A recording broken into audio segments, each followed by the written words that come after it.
But their common sense is not very common in the White House.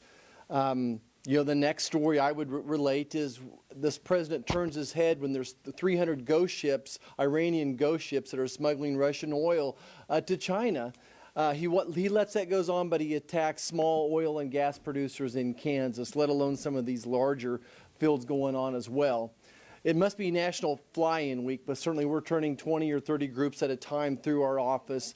They want to talk about inflation and interest rates, and I explained to them that no, interest rates aren't coming down in the near future when you have a government that's printing money, that's going to spend $7 trillion, take in $5 trillion, spend $1 trillion on interest. I don't see interest rates are going down yet, and they get it.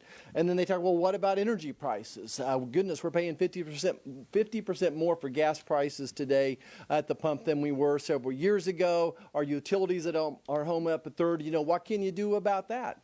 And I explained to them next, look, this president has attacked American energy, a war. I think a war is an accurate term now, that there is a war on American energy and American agriculture since the day he took office. They do this through the permitting process, through the regulatory process. Now we're coming up with another new methane regulation that's going to impact the small oil and gas producers. So each one of our states are impacted this in one way or another. And at the end of the day, it's hurting hardworking Americans that carry their lunch pail to work.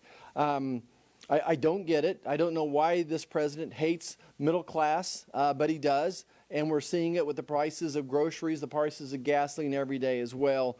Proud to be up here with our senators from Alaska, Senator Sullivan, Senator Murkowski, and support them in their efforts as well. Drill, baby, drill.